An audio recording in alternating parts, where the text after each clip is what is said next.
So how do you follow up from making a connection, an in-person connection or digital connection? What does that look like? How often should you do this? These are the questions I get asked pretty often. And in my last video, I talked about what are faith-based connections and how does that look? And so today we're going to be talking about how do you actually do the follow-up. So let's go ahead and jump into that.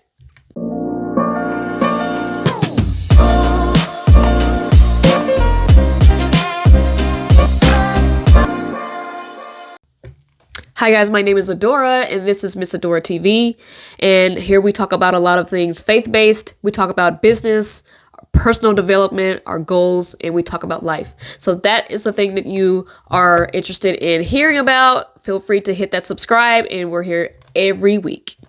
So let's go ahead and jump into it. How do you follow up with a connection that you've made in person? So when you have made a connection in person, most likely you are going to give them your business card, or you're going to give them your phone number or your website. Could be even your LinkedIn linked. So there have been some events where I went and I just had them scan my LinkedIn. So what do you do next?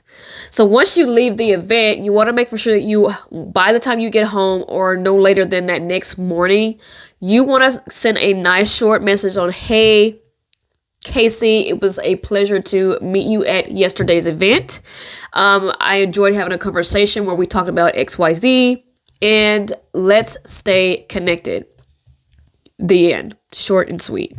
So Casey has an opportunity to read your message and say thank you, and she has an opportunity then to follow up with you, whether you guys are going to meet on the next meeting or whether down the line she wants to reach out again. But I don't want you to stop there. So most people kind of stop there and that's the end. After a couple of weeks, you want to follow back up with Casey and ask her how things are going. And you want to reach back out and bring up the same conversation that you were having at the in-person event. So, hey, Casey, it was great seeing you again at the event a couple of weeks ago. And we talked about XYZ. How are things going? How about we jump on a call and we discuss whatever that topic is? This is going to help you continue to build the relationship over time. You're following up with Casey and you're not just letting this drop to the wayside. This happens in both business and whether you don't have a business, it happens in personal too. You should always do a follow-up.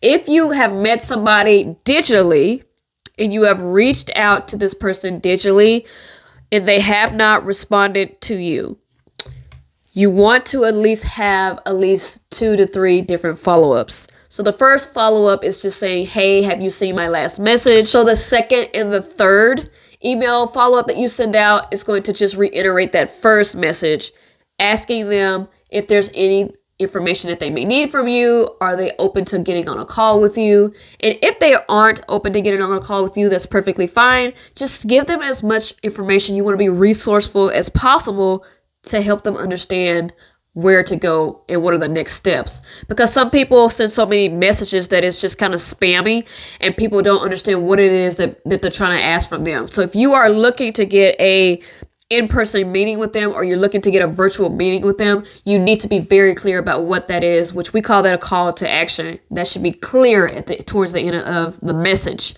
If you're looking to just send them resources or share resources with them, then you want to be very clear about that. Hey, I'm just reaching out, Casey. We talked about XYZ at the meeting, and I just want to send you a few follow-up resources that I think will be helpful to you. People like the clarity and they also want the honesty. So if you are looking to actually talk to them about something or sell them on something, just be open about it and people will be more honest with you about what their answer is, whether it's yes, I want to meet with you, or no, not at this time. The key to following up though, no matter whether you're in person or you are virtually following up with someone, the key is the consistency. So if you are not consistent, and like I said earlier, you just let things fall to the wayside or you totally forgot to follow up with that person, it makes it harder, much harder for you to pop back up when you need them. For instance, like I had a client that I met them like maybe, I don't know, it was like a year and a half before.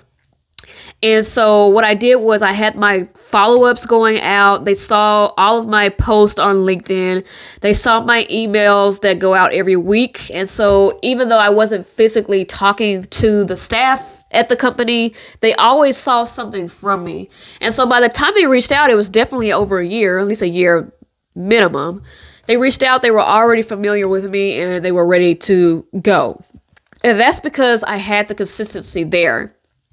Now, the first meeting they booked with me, it was just a discovery call, and they were like, hey, we want to see what can be specifically done for our team. We went through that, and we got off the call, and guess what? I had set up more follow-ups to make for sure that we get to the specific close. And so the follow-up is so important, that not only that you are getting the attention of your audience, but you're also retaining their attention, because people do forget, and they are busy, and they are doing other things within their businesses as well, and they're trying to grow. And so it's up to you to make for sure you're getting in front of the right people, because nobody's going to do it for you. So you have to do it, and you have to know how to do it consistently without being spammy. You want to have the integrity that we often talk about on this channel. So I hope that helps you figure out how to do follow-up.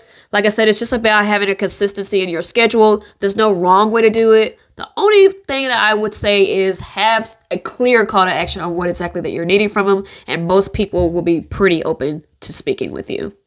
So I will see you guys in the next video. Bye.